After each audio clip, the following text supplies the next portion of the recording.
I'm speechless. Yeah. You paid off $130,000 of credit card debt 6 months ago, and now you have $50,000 of credit card debt just 6 months later? Yeah. Whoa. We need something that works because nothing's working. Like working through how not to repeat past mistakes, because we throw out a plan, but we always seem to get back to where we were. We both have the goal, like we're committed to wanting to build this house and wanting to travel in our rich life, but we don't have a common plan to get there. This is a generational issue, I think, on both sides.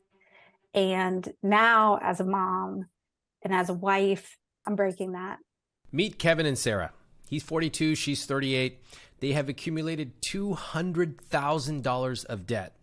Then they sold their house to pay it off, and now they're finding that those old habits are coming right back. I went back to their application when they initially wrote into me, and I found a line that I'd like to share with you. Sarah wrote, "Kevin recently told me that if I kept adding debt to my credit card, he would ask for a divorce. My parents got divorced over money, so I'm desperate to figure this out." We're going to talk to Kevin and Sarah today.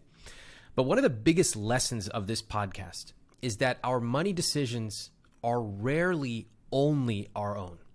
A lot of us like to imagine that we're rational, logical people. We're pushing our shopping cart down the aisle, and we're making a careful cost-benefit analysis before we buy those Ritz crackers.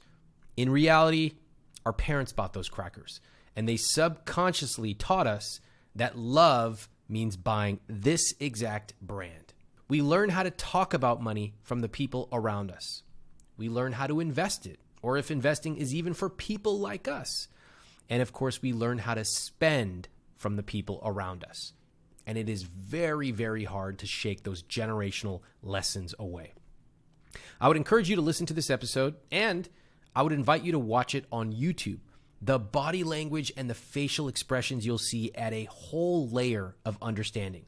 You can find this episode on YouTube by searching for Ramit Sethi, and be sure to follow my channel there. Now let's begin. I'm Ramit Sethi, and this is I Will Teach You to Be Rich.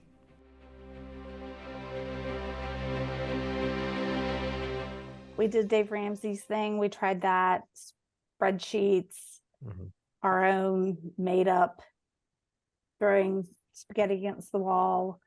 I don't know. What am I missing? I mean, it's out there. We've probably tried it. And so coming on this show to talk to me, for you, what does it represent? I'm an emotional person, so there might be tears. Hope is what I hear in all of your podcasts. And so. Hope to do what? Figure it out. We have very different backgrounds when it comes to money. And I want commonality and tools and a way to speak to each other where we can actually hear each other when it comes to money. We tried to talk about money, and I was like researching your site, and you're listening to your podcast. I'm an all-in kind of person. And we started having a conversation about money, just trying to communicate, because you'll find that that's where we struggle deeply. And we just lost it on each other. So talk me through that conversation. Do you remember where you both were? Oh, gosh, there've been so many. I think we were actually probably, like, I was sitting here and he was in the living room, and it was something, I don't remember exactly what it was, because like I said, there have been so many, but it was basically, screw this. Like, I'm done. Something's got to change. Probably what it was him getting mad at me about what was spent on credit cards. What you spent on credit cards, or what was spent? What I spent, because it's my card. I'd like to hear from you, Kevin. I'd like to hear about that same conversation that the two of you had where you both became really frustrated. What do you remember about that conversation? Um, I think I know what she's referring to. And this comes with accumulations of things that it's a built up of, throughout our marriage. I get short fused. And so in that particular moment, there were the expectation in my head, hey, we should be at this ceiling. And when we spoke, the ceiling was higher. And therefore I was like, oh, that means that there's more debt that we have to Sorry, what does uh, ceiling mean? What are you referring to? just in the sense of I thought that the debt was at that level, and it turns out to be at a higher level. Right now, we're probably at $50,000 in debt of credit card debt. 50? 50. Okay. I want the clean slate every month. So, like you've talked about in your book, like utilizing credit cards as an account versus because you can use them for certain things that are very beneficial. And so, I think you do it that way. But if you don't have a plan in place of what you're putting on the cards, then it can get out of control. And so, Is it out of it's the control for you now? Yeah, I mean the amount, yes, it is. Okay. Anything else that is or is not out of control? Lots of things I feel like right now, but Tell me. yes. I mean, just we sold our house. We sold our house in May and moved into a rental house with the goal of building. That's been a lifelong dream of mine, of building our own house. We had to switch. Gosh, why is this? Sorry, we've had a really tough year. And so we had to switch our girls' school because they went through a lot of stuff. They're in private school and they went through a lot of stuff at their old private school. So we had to switch schools for them. So I think that out of control is just the level of stress and we're very outside of our comfort zones right now. And my business is maintaining. But I lost a pretty big account in October, and that dropped my income in half, almost in half. And then my income for my business has kind of steadily gone down, not much, but a little bit. So there's just been a lot of stress. And I really struggle when I can't control things. So how do you react when you have more and more stress like this? What do you do? It depends on the level, but I tend to get depressed and I start withdrawing or I blow up. And it's usually blowing up at Kevin. And this has bluntly put, this has caused an issue in our marriage, is where professionally I has been so heads down that there are moments, more than moments, that in our marital lives where I didn't see her going through these times until she blew up, or until it was verbally told to me. And in the meantime, I'm thinking, oh my gosh, if this is happening, then that means I need to double down and buckle into my work so that we can come out on the better end together. But she's suffering because of that, because she's not getting the support emotionally. So this is full transparency here. I really appreciate it. It really helps me understand the dynamic here. A few things to note. There's a lot of emotion in their description of money, a lot of history, and I'm going to spend time trying to unravel it. Along the way, I suspect that Kevin and Sarah will get a better understanding of what's really going on, because when something like money is covered in emotion, it's easy to lose sight of the real issues. It's like a bad relationship. Everything feels existential. You'll also notice that there are some clues. Something about their girls, something about Sarah's dream of building a house, something about Kevin having the best year of his career last year. We're going to get into all that, and we'll get into all the numbers. But I think it's important for you to know that Kevin and Sarah are high earners.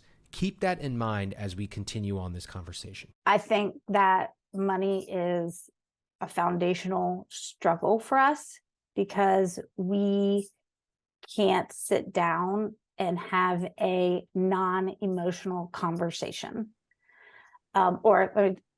It's very rarely that we can do that. Is that the dream, to have a non-emotional conversation about money? Yeah. Okay.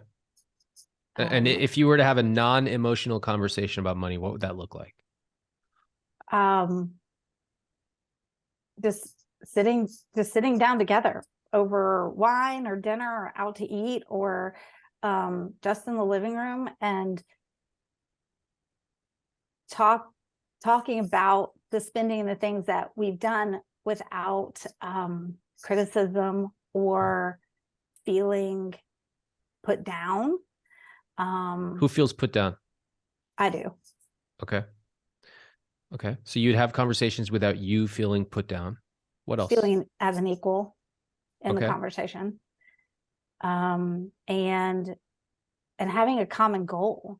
And we do, maybe it's more like a common plan. Maybe that's a better way of putting it, because we both have the goal. Like we're committed to wanting to build this house and wanting to travel in our rich life, but we don't have a common plan to get there.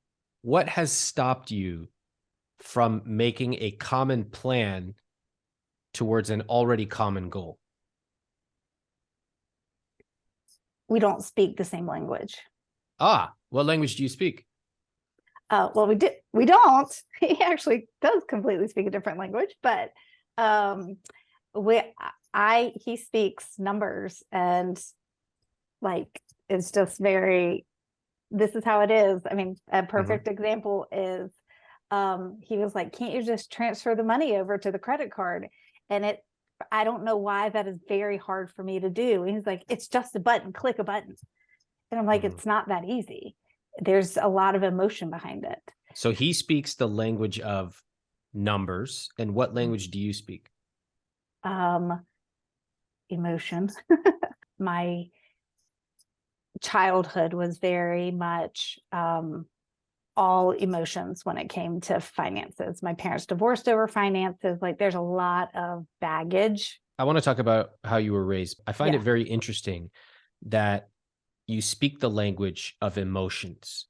Yeah. You were raised with emotions, but you told me that your number one goal is to have a non-emotional conversation about money. Because I don't want to cry through every conversation or avoid or yell at each other. I want maybe it's not emotional, it's positive emotion. I want to that's different, right? Excited. Yeah. Because can I just say, I don't think there's anything wrong with having emotions about money. Everybody does. Even Kevin, who's Mr. Numbers. Yeah. I bet you he has emotions. Give me 5 minutes, I'll find him. Everybody has them. And I think sometimes we're raised with this idea that deep down emotions are weakness, but they're not. They're just human. So can we reshape your goal? You said first that you want to have a non-emotional conversation about money. I think that would be really boring. What would you like to do instead? I want to have a conversation that is positive and is forward thinking and is exciting to sit down and talk. Look what our money's doing and where we're going, and look what we're going to be able to do. It's just so exciting. All right, I can get behind that. Kevin, are you down for that? I'm writing it down. Okay, love it. Okay, good. Okay, and when you two got married, how long ago was that? We just celebrated 14 years. Oh, congratulations. Thank you. Appreciate it. That's awesome. 14 years. Amazing. Okay. 14 years, 3 kids. Fantastic. All right. A lot of you listening right now beat yourselves up for things that are deeply held parts of your personality. Sarah basically started crying in the first 2 minutes of our conversation, but 4 minutes later, she tells me she wants to have a non-emotional conversation about money. That's not going to happen. That would be like me going to a French restaurant and saying, ooh, I'd really love to spend $89 on some poulet that's seasoned with 3 particles of salt. It's not going to happen. I want some fucking spice on my chicken. I'm not going to a French restaurant, and Sarah is not going to have a non-emotional conversation. A better approach is what she finally said. She wants to have a conversation with positive emotions. Maybe she will later say that she wants to become comfortable talking about numbers. I can help with that. But I'm glad we caught this now, because if you truly detest something about yourself, if you believe you need to fully extinguish it, it's going to be very hard to actually change. Sarah, will you tell me about how you were raised with money? What do you remember about growing up with your parents? What I do remember is there was a lot of turmoil between my parents and especially finances. My parents were raised very differently. And when it came to money and in general, and one of the biggest things, I was thinking about it earlier today, was my sitting at dinner, had gone out to eat. My dad ordered a steak. And so there's 4 of us. I'm one of 4. And my siblings and I were like, oh, well, we want steaks too. And my mom would either order nothing or soup. And we would find out as I got older, the reason we did that was we couldn't afford it.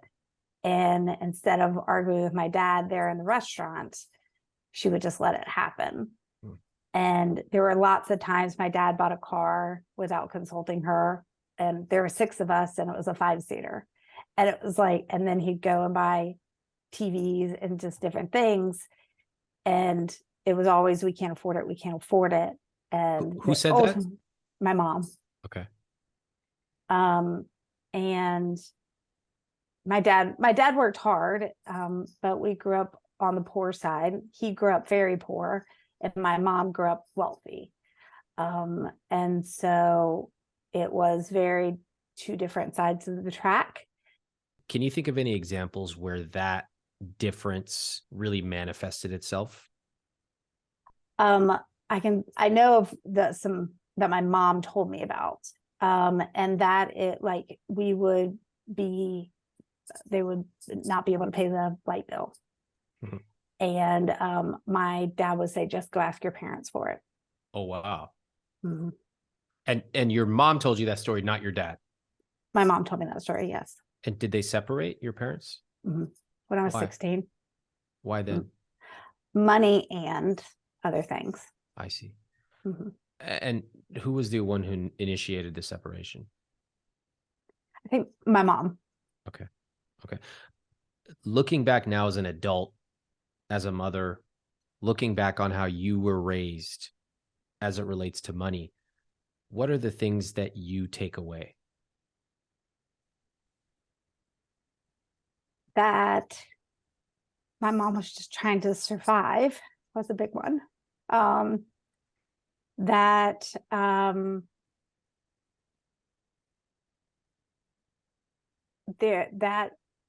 I know my dad had a lot of struggles as a child as well, that he was never able to work through, and it really was a problem. This is a generational issue, I think, on both sides.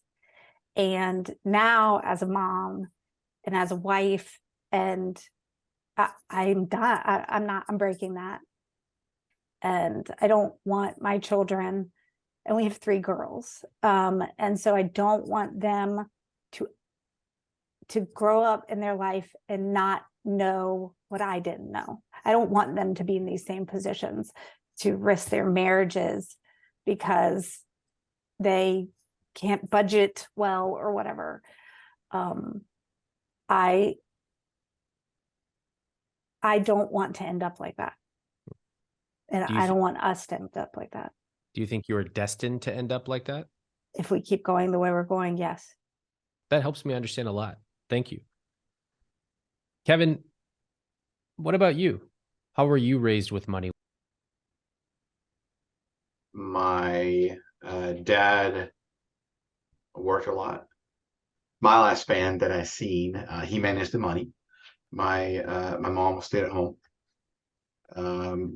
Once my dad's career really took off, she didn't need to be a teacher anymore, and so she stayed at home. So that's what I remember for most of my life. What did you learn Uh, about money now that you look back as an adult? What are your takeaways? well, this is where it gets a little throughout my life. I've never been educated about money. I saw it. I was around it. I wasn't educated about it. So I didn't grow up in this country. I grew up abroad, and with that, there's some culture differences, right? But I didn't have an education about money. I just knew my dad took care of it. Sarah, you reached out because of Mhm. a series of conversations. Describe it for me. What is the situation? It sounds like you have together $50,000 worth of debt. What would you say in a sentence or two seems to be the problem that keeps coming up for both of you? Lack of communication Mm-hmm. and connection. I think that we have to find even more commonality in what we want for our money. We've got to come together on that roadmap. And Let me ask you a question about yourself. You Mhm. specifically, what behaviors do you think you need to change in order to break that generational curse? I think, well, one of the big ones is impulse. I Mhm. impulse purchase, Mm-hmm. and usually out of emotion, or feeling What like I else? deserve it. I think some of the things that I tell myself about money, um, and I think probably just, yeah, I would say a lot of it's the impulses, the way I speak about it, the way I talk about it, and the way I think about it. Mm-hmm. Be sure to watch her facial expressions on that last exchange. They are very revealing. This $50,000 of credit card debt, whose credit card is that on? Mostly mine. All right, so you have a joint checking, Yes, joint investment. Is that joint? it is. Okay, cool. And then we each have he has a 401k and I have a Roth. Great. All right. You have separate credit cards. Yeah. So I'm just curious about like the bills, the day-to-day bills Mhm. getting paid. For example, your rent, Yep. eating out. Like, how does that decision get made about who pays for what? Um, the rent, to live our life under our roof, rent, utilities, all that kind of stuff. I set it up. I put it on my card. Except for the rent, it has to come out of the checking account. So, it's on the joint checking account. Okay. But anything that was going on could go on a card. I just put it on the credit card. Your credit card? Mhm. Okay. And All right. then when it's eating out, I mean, a lot of us for eating out is convenience because we're pretty busy. And so if we're all together, typically it's on his card. If it's me with the kids, it's mine. If I'm ordering, it's mine. If Okay. it's through an app, it's probably mine. So it's just like whoever's basically doing the thing is Mhm. pulling out their credit card. Okay. Yeah. Does this cause any problems for you? Quite a bit. Oh, I was like, this is Yeah. kind of a weird setup, but you both seem very calm about it. I'm like, is there any issue here? And then I go, is this a problem? And both of you are nodding furiously. Yeah. Okay, so what's the problem? Break it down. What happened the last time you all argued about this? So if I think one way um, to add to the context is when we sold our house, we were able to be debt free. Mhm. This we sold the house, we're like X debt credit card, no more. That's it. Blah blah blah. And then we reintroduced it, and there goes again bad behaviors, Hmm. where there's no plan set where we actually could get back to zero. Mhm. And for a minute we did it, but then there are some things that occur. Pull the trigger here, pull the trigger there, and next thing you know, it's the snowball. And here you are reaccumulating debt. Okay. Let me ask a few questions about the pattern that you seem to be in. How much did you sell your house for? $1,050,000. Okay. And how much did you take home after the sale? It was like was it 369 or 396? Yeah, so somewhere around there. All right. I have 375 in my head, but Let's say 375. And did that include all fees that you had to pay, transaction fees, all that? Yeah. What about taxes? Yeah, that's what we walked away with. Okay. Walked away with, including paying taxes, etc., on anything that you owed. Yeah, minus $500 that we had to pay for HOA. But Okay, yes. great. So 375. And how much credit card debt did you have at that time? 130,000. Credit card debt? Yeah. Okay. It was, yep. 130. And was there any other type of debt at that time? Student loans, cars. Cars multiple? Yes. Okay. And student loans, whose student loans? Mine. Okay. All right. So you had, how much was it? 130? Mm-hmm. All right. So you were able to pay all that off and you still had a couple $100,000. Yes. Awesome. All right, great. So was it kind of like a big thing in your household? Like, all right, we're paying off this debt. huge, Yeah. Mm-hmm. Okay. What'd that feel like? amazing. Yeah, it did. That's cool. Was it the first time that you were debt-free in your marriage? Credit card debt, mostly. Yes. Yes. I think it was completely. But I don't know if we haven't been completely debt free. Did you take the money from the house and pay off all the student loans as well? No, because the goal was to take the additional.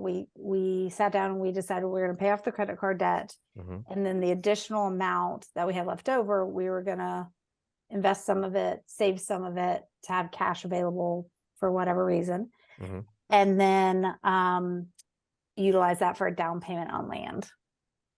Okay. So we didn't pay everything off. No. Okay. That student loan that you had, which you did not pay off, how much was it at the time? Right around 30,000. Okay. What was the interest rate? Do you remember? It's nothing, right? I mean, It's low. it's zero right now. I mean, okay. But back then, this was 6 months ago. Oh, what? Yeah. Hold on. Let me get this straight. What the hell? I didn't know about these timelines. Yeah. Hold on. I'm speechless. Yeah. You paid off $130,000 of credit card debt 6 months ago, and now you have $50,000 of credit card debt just 6 months later? Yeah. Whoa. So what happened? Life.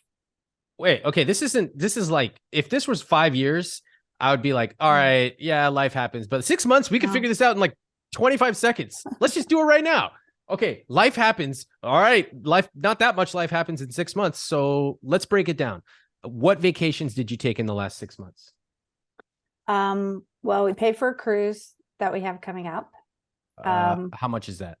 Ballpark. 7,000, I think. What do you think? What number do you think I would pick to write down here? How much is your cruise going to cost? You said 7,000. What do I think the real number is? 8. No. 8,500. Higher. Kevin?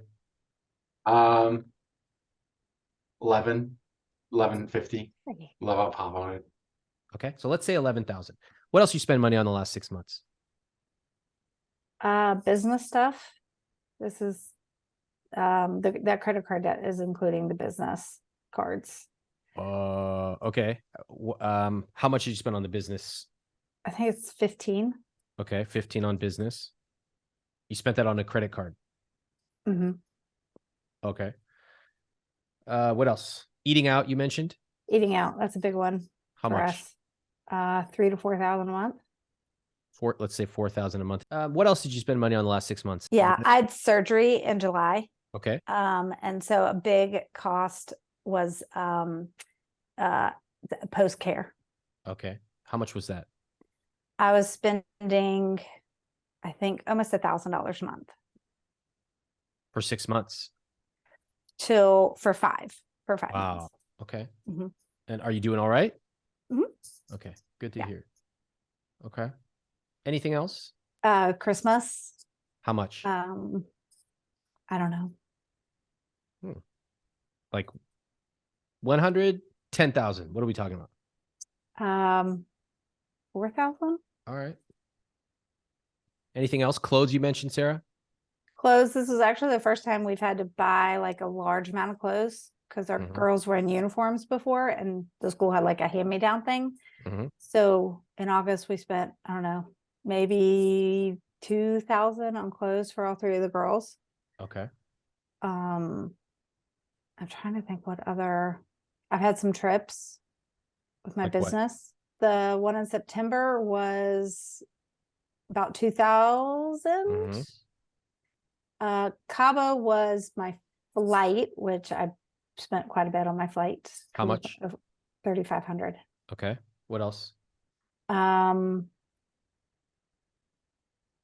then what else? August, September, October, just little. Coaching? Oh yeah, business coaching. How much was that? It was 1,700 a month for 6 months, and then now it's 900 a month for 6 months. Let's just say 1,000 a month, just for easy math. Mhm. So that would be 6,000. Would that be fair to say? Yeah. All right. All right. So if we add up all those numbers, what do you think we get? A lot. Any idea? Just take a guess. 30, Okay. 35, 30. Well, which one is it? 30, Okay. 35, since we're going with the larger numbers. Let me finish calculating these. $72,500 in the last 6 months. What do you think about that number?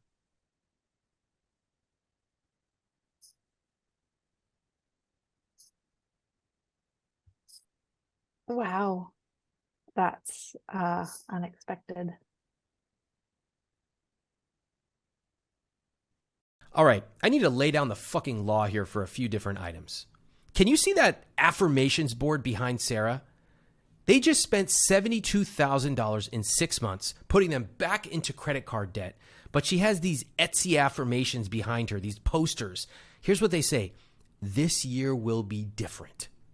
I have genius inside of me. I have something the world needs. It's like affirmations are nice, but sometimes you need to look at the fucking numbers. Notice the details. Remember how I always say the best predictor of your future behavior is your current behavior. And people get mad at me. Oh, Ramit, that's not true. I can change. Everybody can change. Well, maybe, but it's hard. You'll also notice that Sarah is using the innocent dough technique to evade actually acknowledging what they're spending on. You don't know what the innocent dough technique is? Let me explain. Imagine a wide-eyed Bambi. Me? Little old me? I have no idea what's going on with our money. I don't know. That's the innocent dough technique. And I can tell you, because if it was 5 years of spending, okay, we could figure it out. It would take a while. They ran up $50K of credit card debt in 6 months. It took us 3 minutes to figure this out. Some of you have been procrastinating on some money question for 13 years that would take us 15 seconds to find the answer to. You could join my money coaching program. Let's solve it right now. You'll also notice another clue. She has a verbal tick of giving ranges. $3,000 to $4,000. That means 4,000, more likely 7. You know why? Because she doesn't want to count phantom costs in. A cruise isn't just what you paid for the room. It's the drinks, the extra food, the excursions, the flight, the hotels, all of it. Add 50% to the sticker price to be conservative. That's exactly what I add whenever I stay at a hotel or whenever I look at buying a house. So there are a lot of clues in that short exercise that really reveal a lifetime of attitudes and behaviors that Sarah has bought into. You mentioned that there are 2 issues that you have with money. One is impulsive spending, and 2 is the stories you tell yourself. Yeah. What are the stories you tell yourself about this spending? That it's all my fault. Yeah? What is Yeah. that story? Well, it's just, oh, if I hadn't done this, we would do.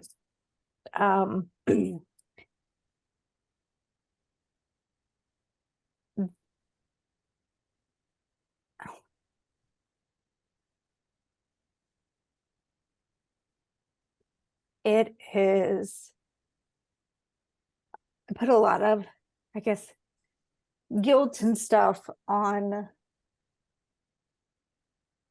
myself for seeing the credit card bill and saying, well, like, oh, we shouldn't have done X, or we shouldn't go on trips, or we shouldn't do these things.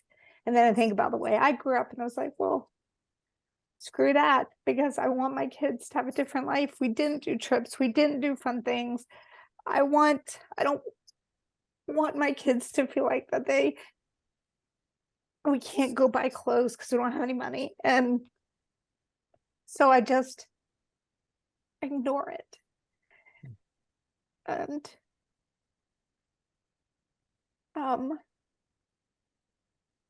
because I just want something different Something different about what? than what I had growing up. How long ago was it that you felt that way when you talk about growing up? What year was this? I mean, really between like, gosh, from what I can remember, like it was pretty much my whole life. And that feeling is what? That we don't have enough. I can't have X. What are the feelings that you're trying to escape from? I think they are embarrassment,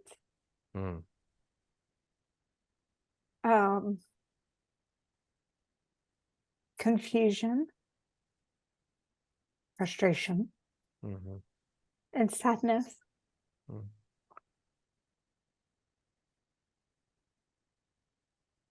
There's a lot of sadness about money.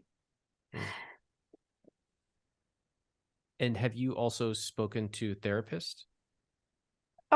Some I actually have am starting therapy back again. Good. How do you believe that you stack up to other people in terms of your income and your expenses?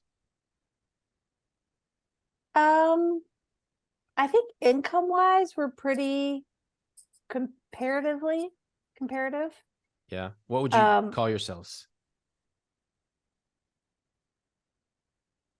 I don't understand the question. Are you What do you wealthy? Middle class. Poor? I would say middle class You're middle class. in terms of income. Okay. No, we're upper middle class in terms of revenue. Just strictly revenue, not the way we manage. There's another piece to this we haven't talked about, is that Kevin has an inheritance coming in this year. What? How much?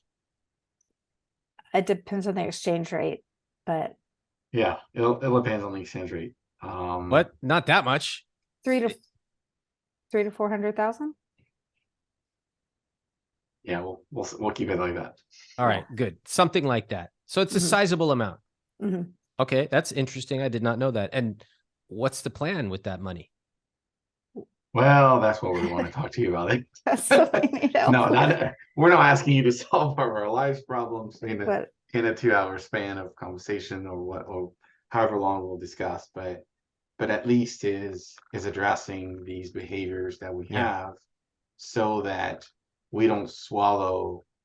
To your point, using the word velocity was beautiful. Is we don't continue this velocity in which is going to eat away what would come in. Yeah, it's a great concern, because you actually know exactly what will happen right now, because just 6 months ago you had the exact same amount and it's essentially gone. So we don't want to make that mistake again. All right. Let's go through the full conscious spending plan and evaluate it. Who put this conscious spending plan together? We did it together. Good. How was that process? I think because we both were like, we sat down and like we're looking at the numbers.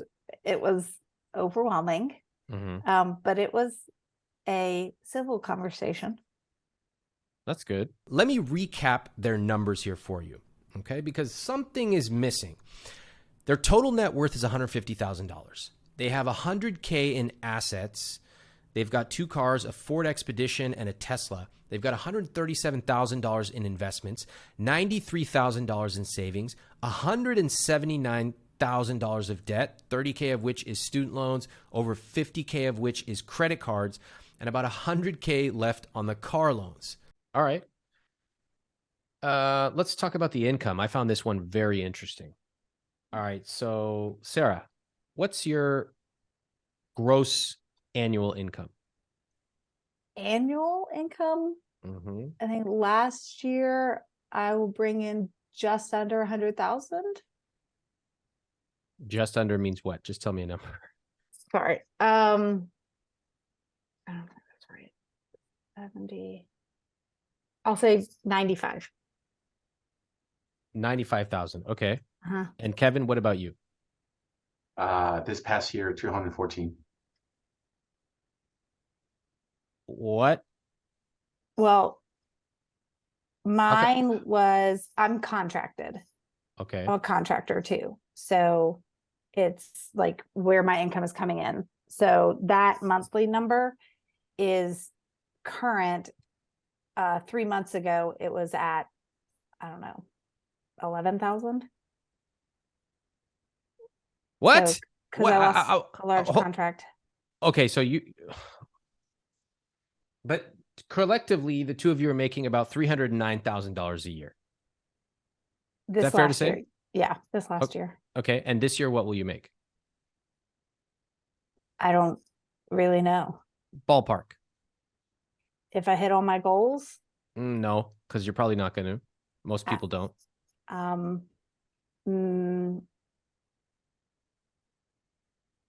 Probably the same. I'd like for it to be higher, but probably the same. That would be 95,000. Mm-hmm. There must be something else going on here. There's just so much squirming in Sarah's answers.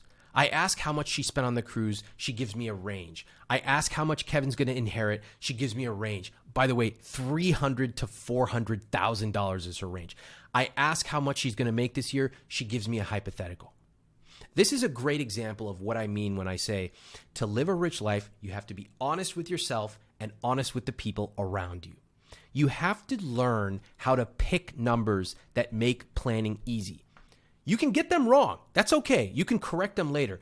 But you have to have a logic for picking some numbers instead of letting them simply hang out in the air and never making a decision at all. So last year you made 309. This year you're both going to make 309. Fair? Fair. Does it make it difficult to plan when you don't know what the numbers are going to be? Yes. Yes. Okay. Has that been an issue for the two of you? Yes. Yes. All right. Do you want me to give you a little solution for that? Yes, please. Yes. Okay, because I hear couples, they agonize over this shit, and it drives me insane listening to. Like right now, just listening to the two of you, my fists are curling up. I go, look, I don't need the exact number. I just need some fucking number that you both feel confident about. And that's not your fault. I'm not blaming you. It's actually psychologically very difficult when you're a contractor or you have different clients. I get it. Okay. What we want to do is we want to pick a number that we are absolutely certain that we can get. Okay. That's the number we're going to work off. That's our baseline. So if you get a bonus at the end of the year, don't include it. Just the number that you know you're going to get. If you have 10 clients and you think 3 might churn, hell, give yourself a little room you have 5 clients now instead of 10. That's your number. But it's a number that you know for a fact you're 99% confident you can get, 95% confident. And then you work off that number. And anything that comes on top, any annual bonus, etc., that's icing on the cake, and we will create a separate thing on what to do with that money. Okay. All right? Because otherwise you're just going to drive yourself insane. Yeah. That's All what right, we're doing. So yeah, and it's honestly, it's like we just got to pick a number that we know we can get, and let's work with that. The rest of it's icing. So what's Okay. the number right now? You told me 309,000 this year. That seems a bit optimistic. I think 95 is right for mine. Okay, Kevin. I'll be conservative and say 190. 190. Okay. I just want to point something out. This is really funny. So how long has this been driving you crazy? This, like, we're not sure about how much we're going to make. Probably the last 3 years for me. Yeah. What the fuck? Do you know that the difference between the two numbers we picked is literally $24,000? That's nothing in the grand scheme of how much you make. $24,000. That number, that's the difference between 309, 285. That is the number that has been stopping you from just saying, this is our certain number.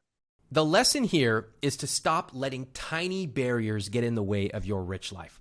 It's like two parents saying, gosh, we really should get a car seat for our baby. But first we need to make sure we have the right baby food. And also, what if we get the wrong fabric on the baby seat? And also, we need to talk to grandpa about babysitting. But first, we really need to baby-proof the bathroom. It's like, just go buy the baby seat. Go get the best one. Go get the fifth best one. Get all of them. It does not matter. So many people waste their lives letting these $3 questions get in the way of the actual point of money. And even if you get it wrong, so what? You can fix it next year. You can fix it tomorrow. But at least make a decision. One of the worst things that I hear when I speak to couples is indecisiveness. And it's indecisive from everything like a $5 purchase, or all the way up to what should we do with $5 million that's sitting in our checking account. Building the skill and the habit of being decisive is one of the single best things that you can possibly do for your rich life. Okay, so can I just say you two make a lot of money? You guys make $300,000 a year. So what's really going on here? It's not an income problem. You ever see those people on TikTok? They're always like wearing these horrible ties. I'm like, first of all, get a new fucking tie. Second of all, who taught you how to tie that tie? And I'm not even the best tie tire, but I'm like, that looks like shit. And these guys are always saying the same thing. There's a hedonic treadmill in the United States. And if you make more money, people always spend more money. I go, shut the fuck up. But the problem is you're actually doing that. Mm-hmm. You're the example they're talking about on TikTok. You made more money and then you started spending more money. Yeah. You're violating my own rules. Okay, so can we fix this, please? Because it makes me look bad. If somebody goes out in the public, they go, Ramit Sethi's readers, they are on the hedonic treadmill. I go, So tell me this. What do you need to do? Well, I think pay off the debt. Okay. Yeah, I mean, the double digits credit cards is gonna kill us. So there's no no ways around it. And so the first thought is to eliminate the credit card debt. Okay. What's the savings? Yeah. Okay, that's a possibility. Let's just stay at the high level. So one thing you both know that you want to do is pay off the credit card debt. Mm-hmm. Fantastic. Okay, let's not even get into the how, but yes, I totally agree. That's a really important thing to do. Are there any other things that are really important for the two of you to start doing? Saving for the girls' school next year. What? Yep. How much? What? Where'd that come from? We haven't talked about that at all. No, so they're in private school, and so we had to switch their school. It's for all three. It's about, without financial aid, it's about $55,000 a year. What the fuck? How are these secret expenses coming up right now? 55,000. What else? This next year, I think that's it. That's all. I mean, the school. Don't you have to make a donation to these private schools too? No. Okay. She's like shrugging. All right. Okay. So 55. Where's that money coming from, by the way? So this was our first year, and we used some of the money that when we sold the house, we used it to pay it for the first year. Mm-hmm. And where's it going to come from next year and the year after and after that? Great question. Okay. We're asking ourselves that same question. This is absolutely blowing my mind right now. They signed up for a $55,000 a year private school without being able to pay for it. I don't even buy lunch without knowing how to pay for it.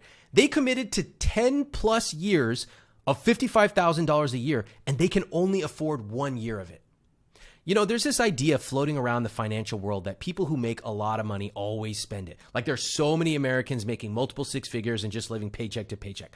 I don't really love that concept because I know a lot of people making 100K, 250K, 500K who are extremely disciplined about money.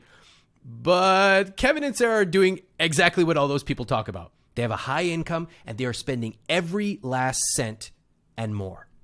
And worst of all, their attitudes towards money will likely keep them broke for the rest of their lives. The private school is difficult because this is something that both Sarah and I agreed on very early on. Mm-hmm. The school system that we're in currently isn't bad, but we have recognized that our children do better in smaller settings than larger settings. So before this prior year, we're able to manage it throughout our budget, and it was manageable. We only had 2 children going there. It was doable. Mm-hmm. Yeah. This year, it was an increase, significant increase plus an additional child. Mm-hmm. And so hence the big jump. So how do you think you can handle it?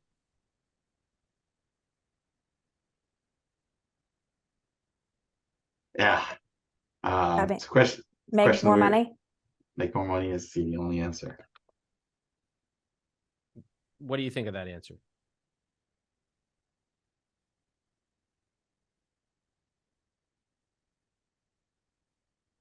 I want it to not be the only answer, Okay. but it's the only one that I can come up with.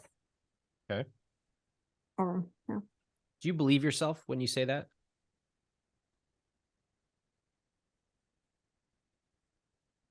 I think yes, but I think it's because we've been so in the weeds, like you were saying, that we can't be thoughtful and creative about options if it really was that important to us, and making changes, making significant changes if that is what is important to us. Yeah. But now we're switching our mindsets about some of this stuff. Well, that's good. I don't like this line of thinking for several reasons. Okay. First of all, how much do you need to make to pay for the kids' school? 55,000. Nope. What about taxes? Oh, yeah. Oh, yeah. So 75, 80, 85,000, whatever the number is. Mm-hmm. You're already making a lot, so you're at a high marginal tax rate. And we don't need to calculate that right now, but it's more than 55,000. Mm-hmm. Like a considerable amount more than 55,000. That's number one, lack of thought into this. Number two, I don't like buying something and then saying, we'll figure out how to pay for it later. That is a terrible decision to make. Mm-hmm. You know, haven't we all heard people say, like, don't go into debt for a wedding? We've all heard people say that, right? Yeah. Did you guys go into debt for a wedding? Not really. Okay. No. Isn't this basically the same thing? We're going to commit to $55,000 a year, but we don't actually know how we're going to pay for it. Mm-hmm. And it's not just for 1 year, is it? No. How many more years is it for? Well, 12 at least. Yeah, it's over $500,000. If it is truly critical to you, then maybe we can find a way to make it work. It's possible. If you tell me that, we can look through your numbers and maybe we can find a way to make it work.